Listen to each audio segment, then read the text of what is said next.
রাজবাড়ীর পদ্মায় জেলের জালে বিশাল আকৃতির একটি কাতল মাছ ধরা পড়েছে, যেটি প্রায় 30 কেজি ওজন। আমার পেছনে যে পদ্মা নদী দেখছেন, এই পদ্মা নদী এবং যমুনা নদীর যে মোহনা রয়েছে, সেই মোহনায় মাঝে মধ্যেই এমন বিশাল আকৃতির বড় আকৃতির মাছ ধরা পড়ছে। আমরা এর আগেও দেখেছি, গত 3 দিন আগেও 25.5 কেজি ওজনের একটি কাতল মাছ ধরা পড়েছে, যেটি স্থানীয় মাছ ব্যবসায়ী যারা রয়েছে তারা আড়ত থেকে কিনে সেই মাছগুলোকে কিন্তু তারা বিক্রি করেন।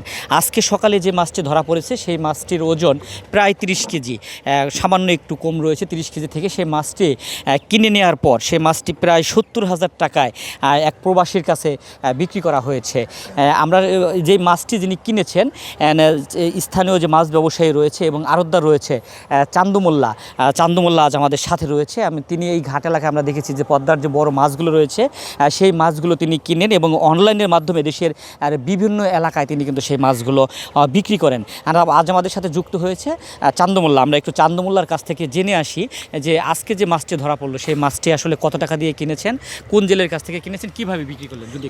আজকে সকালে ভোরে 6টার সময় জেলেরা মাছ নিয়ে আসে। ভোরের আলো না ফুরতে ফুরতে জেলেরা বাজারে মাছ নিয়ে আসে। আমরা তো মাছ দেখে হই হাল্লা হয়ে গেছি, হতাশ হয়েছি। বিশাল বড় একটা মাছ। এই মাছটা পরে আড়তে উঠা দেয় জেলে, নিলামের মাধ্যমে আমাদের কিনতে হয়। 2250 টাকা কেজি আমি মাছটা কিনে ফেরিঘাটে তাড়াহুড়া করে নিয়ে এসে পল্টনের সাথে আমরা বাঁধে রাখি। পরে ভিডিও কল আমার এক সাহেবের ফোন দেয়। পরে তিনি দেখে কয় ঠিক আছে, এটা আপনি ঢাকায় পাঠায় দিন। তারপরে আপনি এর ভিতরে আপনারা উপস্থিত হয়ে গেছেন, দেখতে পাচ্ছেন। এরকম পদ্মা নদীর এই সিজনে বেশ কিছু মাছ পাওয়া যাবে একবার ভাদ্র মাস শেষ পর্যন্ত। আপনি অভিযান দেওয়ার আগ পর্যন্ত কিন্তু বড় বড় মাছ পাওয়া যাবে। এর ভিতরে থাকবে আপনার বড় বাগারি 30, 40, 50, 60, 100 কেজি পর্যন্ত বাগারি পাওয়া যায়। হাঙুস মাছ পাওয়া যায়, আপনার বাঙুস পাওয়া যায়। পাঙ্গাসের কথা বলবোই না, 25-30 কেজি পাওয়া যায় এগুলো।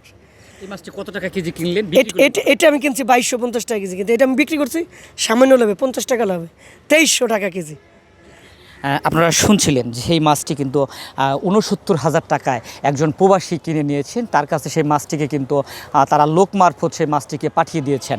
মৎস্য বিভাগ বলছে এবছর ইলিশ রক্ষা অভিযান সহ সব ধরনের অভিযান সফল হওয়ার কারণে পদ্মায় কিন্তু বড় বড় আকৃতির এই ধরনের মাছ পাওয়া যাচ্ছে এবং এই মাছগুলো পাওয়ার ফলে স্থানীয় জেলে তারা রয়েছে, তাদের পরিবারেও কিন্তু হাসি ফুটছে। মৎস্য বিভাগ বলছে যদি স্থানীয় জেলেরা এভাবে সব ধরনের নিয়মকানুন মেনে নদীতে মাছ মাছ শিকার করেন, তাহলে এক সময় যে পদ্মায় মাছের সুনাম ছিল সেই সুনাম আবার ফিরিয়ে আনা সম্ভব।